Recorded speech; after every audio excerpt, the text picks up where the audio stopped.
This is Coach Talk Productions, and today we bring you the volleyball spike. The volleyball spike is very dynamic in nature. It is the only action in sport that requires maximum effort in an unsupported fashion every single time. In other words, a volleyball player has to hit a ball while they are suspended in midair, while the ball is also suspended in midair. Spiking requires good timing and lots of practice. But most importantly, it requires the athlete and the coach to understand how the body works to generate force, and how to apply that knowledge into generating a powerful and efficient attack. In order to generate a powerful spike, the attacker should take advantage of Newton's third law of motion. For every action, there is an equal and opposite reaction.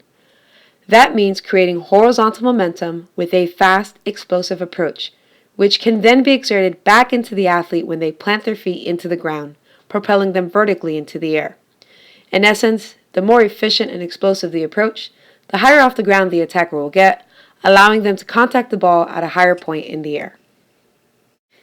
The approach is something that comes up a lot in spiking discussions, and that's because some people have a preference for a 4-step approach, a 5-step approach, or a 3-step approach.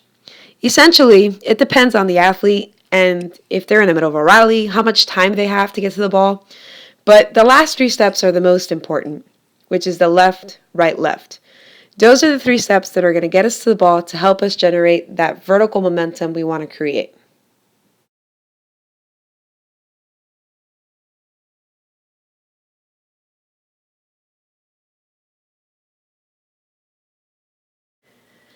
Now we're going to take a look at some of the more important components of creating that vertical momentum from our approach.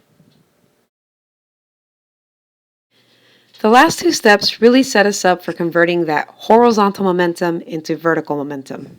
That right step is the most important step in the approach and should be the largest step in the approach. That's because it's going to help us lower our center of gravity in order to create hip flexion to recruit elastic energy. Squatting too low could actually be a disadvantage because volleyball is such a fast sport. We want to get off the ground quickly and take advantage of that elastic energy. So I wouldn't squat lower than 90 degrees.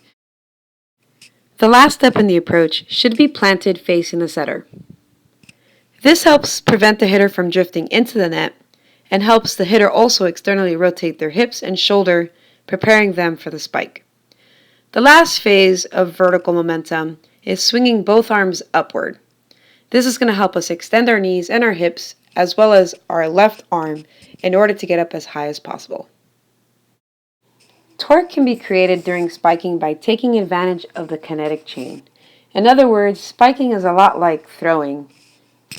So we need to externally rotate our hips and our shoulders and then internally rotate our hips and our shoulder as we contact the ball. To initiate this, we use a bow and arrow technique.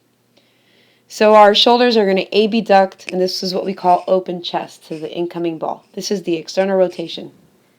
During the bow and arrow phase, what we're really doing is recruiting elastic energy in our shoulders and our hips. And the optimal elbow flexion is about 30 degrees. Because we're trying to generate torque while suspended in the air, the pike position prepares us to rotate our hips through the ball, creating a whip with our elbow and our hand as we make contact.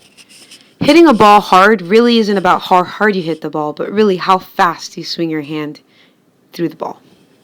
All that hard work in the approach and getting up in the air is so that we can make good contact with the ball at full extension and at the highest point possible.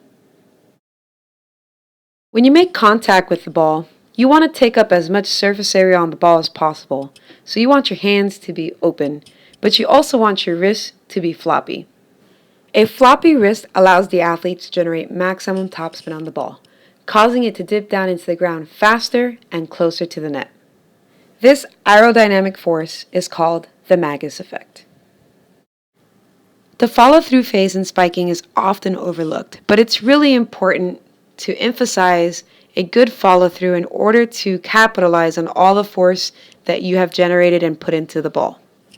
It's also important for preventing injuries.